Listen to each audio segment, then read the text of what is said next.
भगति करत बिनु जतन प्रयासा भगति करत संस्कृति मूल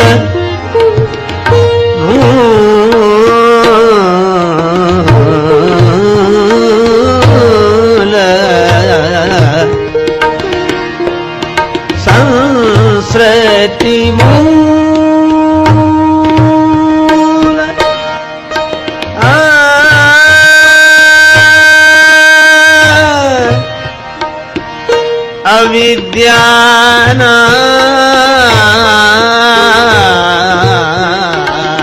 अविद्यानासा भगति करत बिनु जतन प्रयासा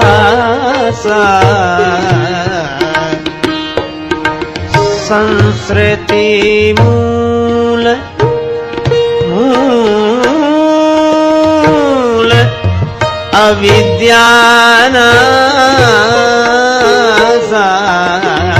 भगति करत भगति करत भगति करत भगति करत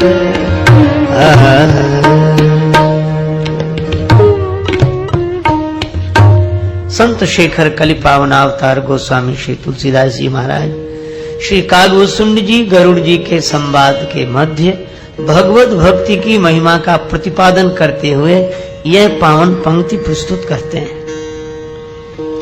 जिसका आशय है कि भगवान की भक्ति करने से बिना किसी यत्न और प्रयास के यह जो आवागमन का मूल कारण अविद्या है उसकी सहज निवृत्ति हो जाती है। संस्कृति मूल अविद्या नासा, क्योंकि जहां भक्ति है वहीं भगवान है। प्रेम ते प्रकट हो ही मैं जाना, और भगवान ज्ञान स्वरूप है।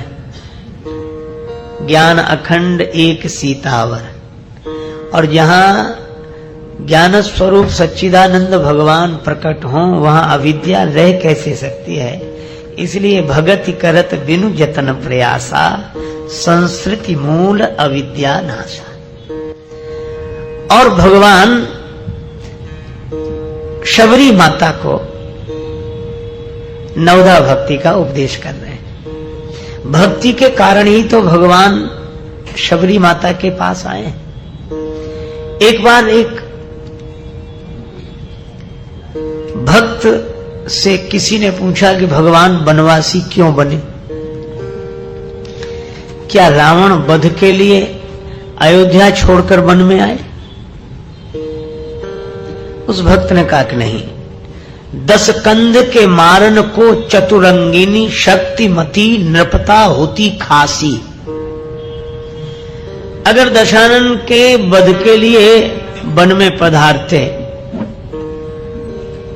तो शक्ति संपन्न सेना साथ लेकर आते, शक्तिमती नृपता होती खासी।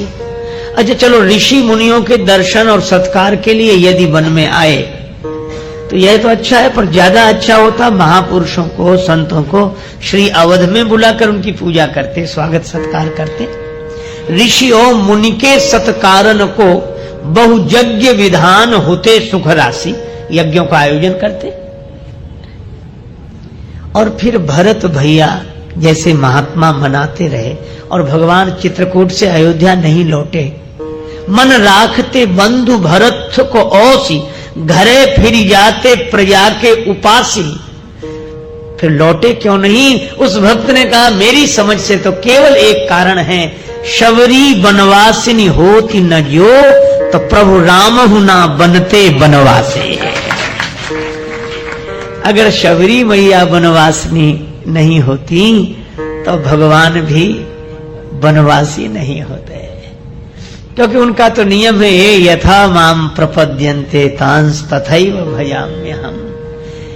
जो मुझे जिस भाव से भजता है, भगवान कहते हैं उसके भाव की पूर्ति मैं भी उसी रूप में करता हूं। तो भगवान तो इसीलिए वनवासी बने, भक्ति के कारण आए। और भक्ति रूप में मानो शबरी माता की ही स्तुति कर रहे हैं और तब कह रहे हैं नवधा भगति कहाँ तोहि पाई, नवधा भगति कहाँ। सावधान सुन धरु मन माही, नवधा भगति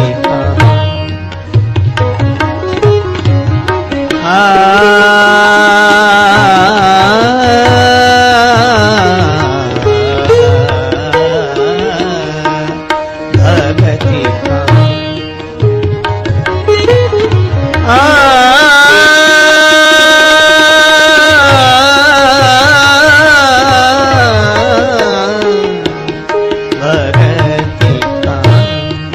तुहे पाही, नवधा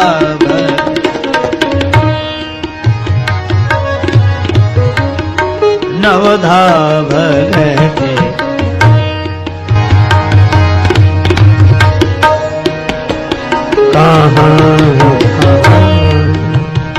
भगवान कहते हैं 9 प्रकार की भक्तियों का वर्णन करना।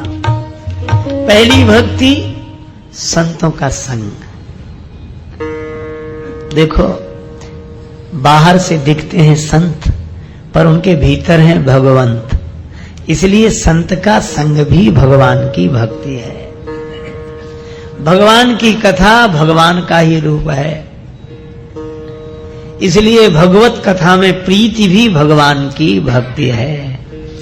और गुरुदेव को साक्षात भगवान का रूप ही समझना चाहिए, इसलिए अभिमान रहित होकर गुरुदेव के चरण कमल की सेवा भी भगवान की भक्ति है।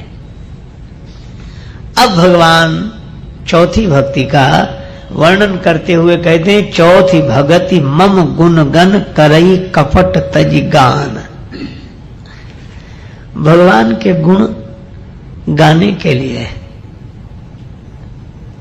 पर कैसे गाएं, शर्त लगाई गई हर एक भक्ति में। गुरुदेव की सेवा करना भक्ति है, तुलसीदास जी बोले शर्त है अमान होकर, गुरुपद पंकज सेवा तीसर भगति अमान, अभिमान रहित होकर।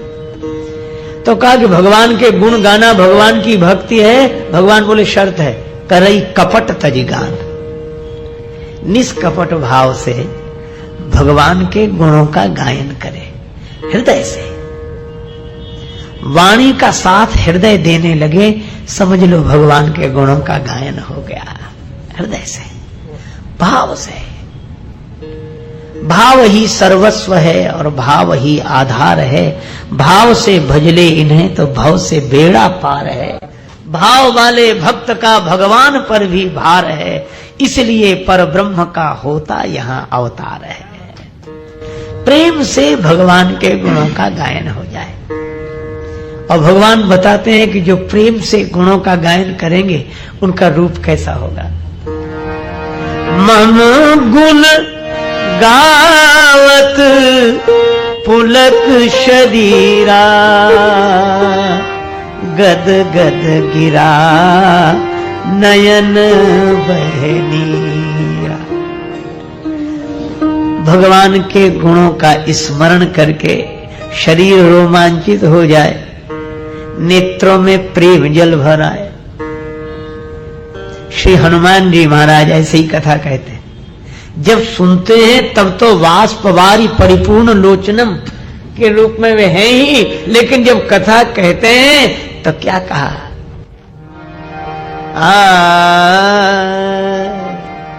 विभीषण जी से कहा असमय अधम सखा सुन, मोहू पर रघुवीर। श्री हनुमान जी महाराज कहते हैं कि मैं ऐसा अधम हूं, पर मुझ पर भी रघुवीर ने कृपा कर दी और ये भगवान के गुणों का स्मरण किया। और स्मरण करते ही क्या दशा हुई, कीन्ही कृपा सुमिर गुण भरे बिलोचननी। आंखों में आंसू आ गए। भगवान के गुण, भगवान की महिमा, क्या हम इस लायक थे? यह तो आपकी कृपा है। और सचमुच इस दृष्टि से विचार करें तो भगवान के गुणों का स्मरण करके नेत्र सजल हो जाते हैं, हृदय भाव से भर जाता है। श्री तुलसीदास जी कहते हैं, आप हो आपको नीके के जान। प्रभु मैं अपने को अच्छी तरह जानता हूं और अपने आप को आप ही अच्छी तरह जाना जा सकता है। आप हो आपको नीके के जानत, ये जो भी विशेषता है, राम तिहारो भरायो गढ़ायो। जिसने घड़ा बनाया उसी ने इस घड़े में कुछ भर दिया। राम तिहारो भरायो गढ़ायो। और अगर यह कहो कि भजन करते हो तो बोले मैं भजन मालूम कैसे करता हूं, कीर जो नाम रटे तुलसी, तोते की तरह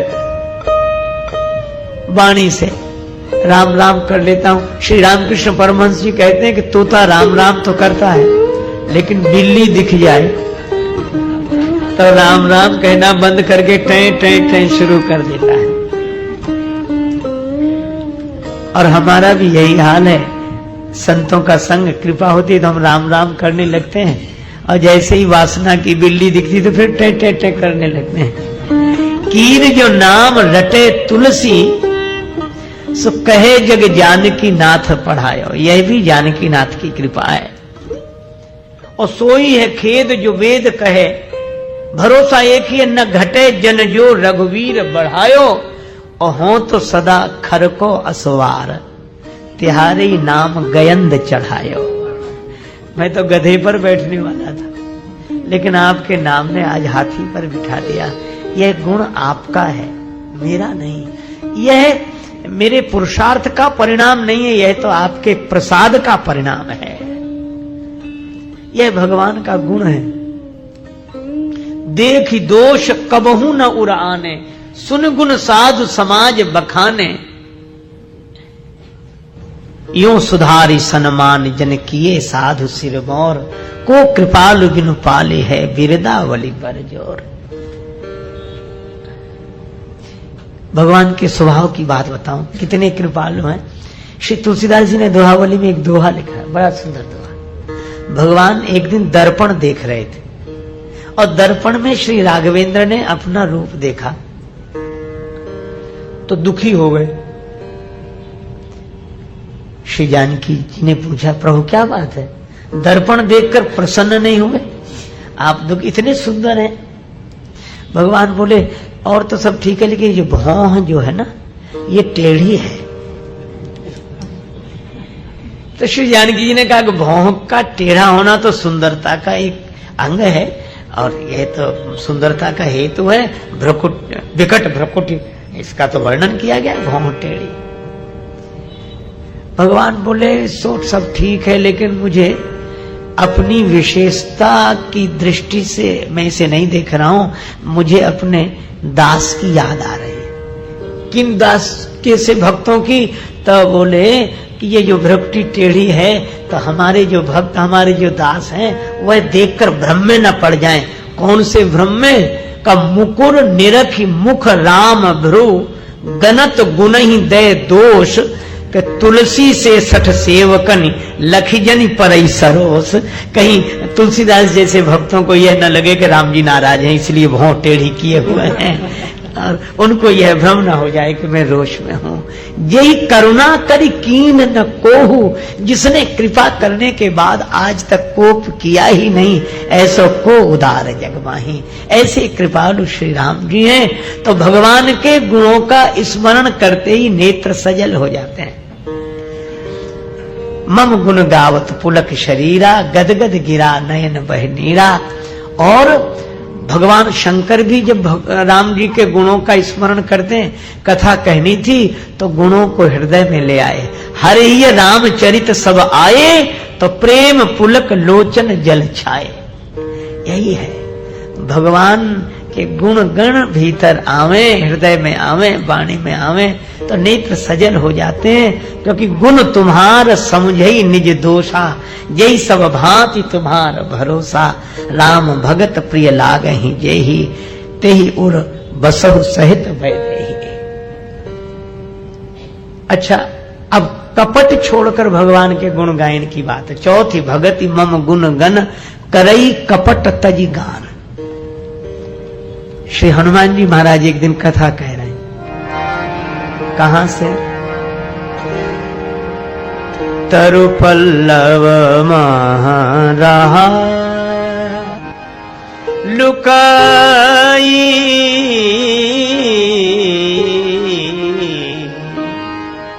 तरु पल्लव महाराहा लुकाई, तरु पल्लव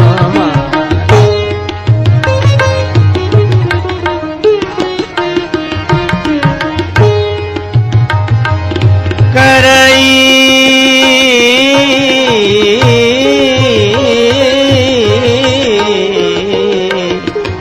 महारा लुकाई, तरु पल्लव महारा।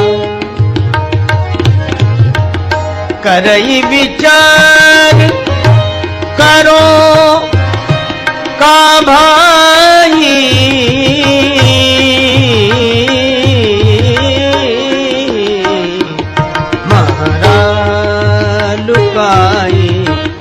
तरु पल्लव महारा, तरु पल्लव महारा, पल्लव महारा, पल्लव महारा। अशोक वृक्ष के पत्तों के बीच में हनुमान जी छिप गए। किसी ने हनुमान जी से पूछा क्यों छिप गए?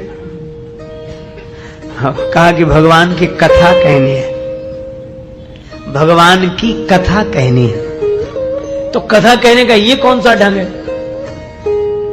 अपने को छिपा लिया।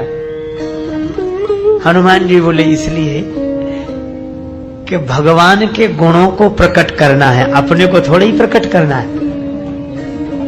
हमारे कारण भगवान के गुण प्रकट हों। कहीं ऐसा तो नहीं कि भगवान के गुणों के कारण हम अपने को प्रकट करने लगे। देखो, ये कथा कितना सुंदर संदेश देती है हम लोगों के लिए, भगवान के गुण गाने वालों के लिए। एक समय था जब व्यक्ति माध्यम था परमात्मा के प्रचार के लिए। जब व्यक्ति माध्यम होता था भगवान की कथा के प्रचार के लिए, भगवान के गुणों के प्रचार के लिए, परमात्मा के प्रचार के लिए व्यक्ति माध्यम होता था। आज भी है, लेकिन थोड़ा रूप बदल गया है। पहले व्यक्ति माध्यम होता था परमात्मा की कथा के प्रचार के लिए। आज परमात्मा माध्यम हो गया है व्यक्ति के प्रचार के लिए। कथा माध्यम हो गई है व्यक्ति के प्रचार के लिए।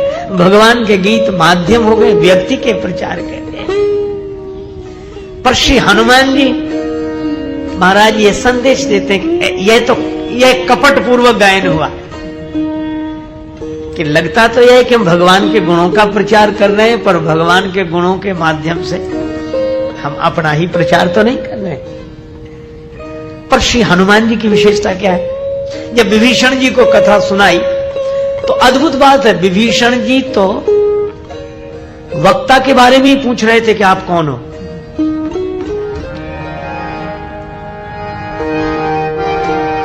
कि तुम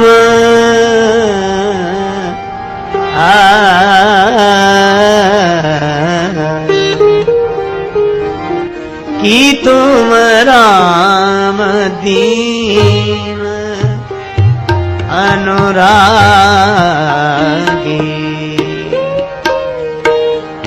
राम दीन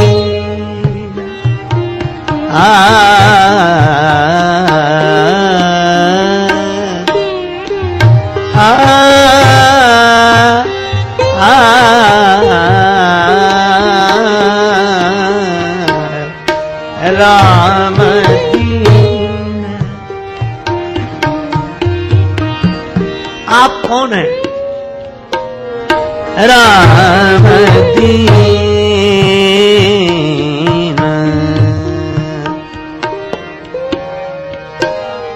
राम दीन। कहीं दीनानुरागी श्री राम जी तो नहीं है आप भक्त नहीं हैं? हनुमान जी बोले नहीं, हम भक्त नहीं हैं। अगर आप भक्त नहीं हैं तो आप भगवान हैं। तो विभीषण जी तो हनुमान जी के बारे में जानना चाहते हैं कि आप कौन हो, और हनुमान जी क्या करते हैं? अच्छा, यहां भी हनुमान जी छिप कर ही आए, विप्र रूप धरि वचन सुनाए, छिपा लेते हैं अपने। विभीषण जी पूछ रहे हैं आप कौन हैं, और हनुमान जी क्या सुना रहे हैं? तब हनुमंत कही सब राम कथा। और कितनी बढ़िया बात, भक्त का परिचय तो भगवान के गुण है, भगवान की कृपा ही भक्त का परिचय है, भगवान की कथा ही भक्त का परिचय है। श्री तुलसीदास जी महाराज काशी में निवास कर रहे थे तो कुछ लोगों ने विरोध किया, दुष्प्रचार किया। कोई बोले ये धूर्त है, किसी ने कहा कि परमहंस कुछ समझ में नहीं आता कौन है, कोई बोले राजपूत लगता है, किसी ने कहा जुलाहा है। तो तुलसीदास जी बोले धूत कहो अवधूत कहो, रजपूत कहो जुलाहा कहो को। लोग बेकार परेशान है कि मैं कौन हूं। काहू की बेटी सो बेटा न ब्याहो, काहू की जाति बिगाड़ न सो। अच्छा, फिर भी आप हैं कौन? मुझे कभी कभी लगता है कि आज भी लोग पूछते हैं आपका नेम, और नेम के बाद पूछते हैं सरनेम।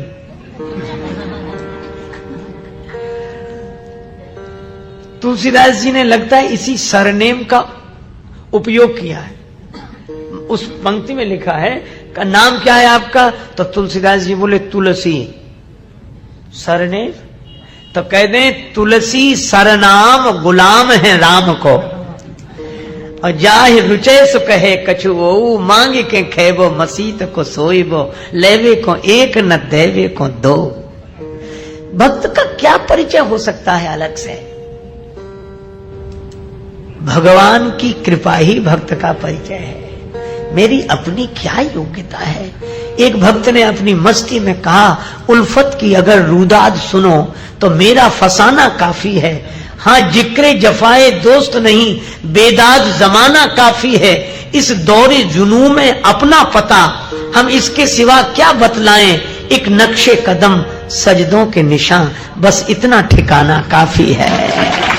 इतना ही मेरा परिचय, और क्या परिचय हो सकता है? सचमुच एक गोपी, वृंदावन की बात सुनो, एक गोपी अपने नेत्रों में ऐसे हाथ लगाए और दूसरी गोपी से बोली देख श्री कृष्ण के नेत्र कितने सुंदर हैं। प्रेमियों की भाषा ऐसी होती है। दूसरी गोपी ने कहा बावली अपनी आंख में हाथ लगाए हैं और कह रही कि देख श्री कृष्ण के नेत्र कितने सुंदर हैं, ये नेत्र तो तेरे हैं, श्री कृष्ण के थोड़े ही। गोपी बोली मेरे पहले कभी थे, अब नहीं रहे। कब से नहीं रहे? बोले जब से श्री कृष्ण को देखा तो देखत ही उन ओर वे आन बसे इन माही, अब ये नैना श्याम के सखी हमारे ना है। अब तो ये श्री कृष्ण के नेत्र हमारे नहीं है, हमारा अपना है क्या? क्या बचा? सब कुछ उन्हीं का है। हनुमान जी महाराज से पूछा जा रहा आप कौन हैं, और हनुमान जी सुना रहे हैं श्री राम कथा। मानो हनुमान जी कहते हैं कि हमारा इतना ही परिचय है, श्री राम कथा। कहीं पर विभीषण जी पीछे, लेकिन आप कौन? तो हनुमान जी ने अंत में तब हनुमंत कही सब राम कथा निज नाम, अपना नाम पीछे लिया, कथा पहले कही। राम जी की कथा पहले कही, नाम पीछे लिया। विभीषण जी ने कहा कि आपने अपना नाम पीछे लिया, पहले क्यों नहीं? पहले श्री राम कथा क्यों? मानो हनुमान जी का भाव यही है कि राम कथा के पीछे ही तो हमारा नाम है।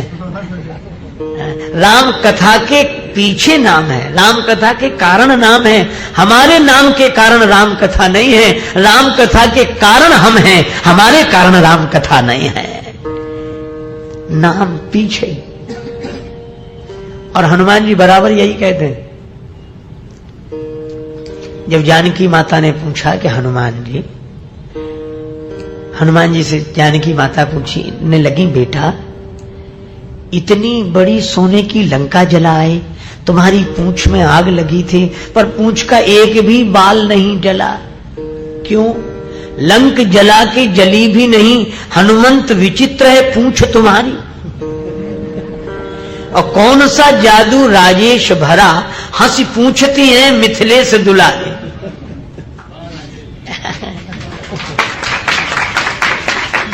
हंसी पूछती है मिथिलेश दुलारी, कौन सा जादू है?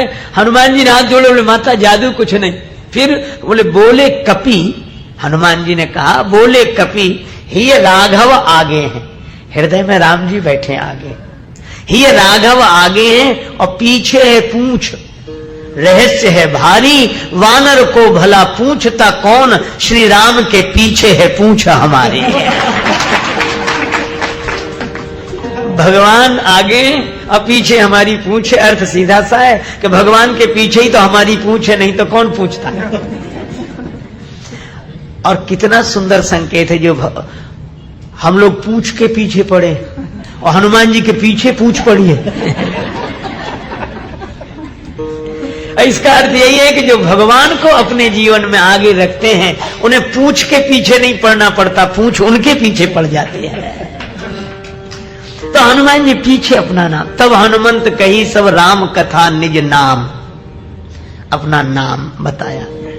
विभीषण जी बड़े प्रसन्न हुए, हनुमान जी का नाम याद कर लिया और कहने लगे अब मुझे भाव भरोसा हनुमंता। हनुमान जी अब मुझे भरोसा हो गया कि मुझ पर भगवान की कृपा हो गई। हनुमान जी ने सोचा कि यह तो गलत हो गया, कथा सुनने के बाद भगवान का नाम याद रहना चाहिए, पर ये भगवान का नाम याद न करके वक्ता का नाम याद करके बैठ गए। क्या हनुमान जी? तब हनुमंत कही सब।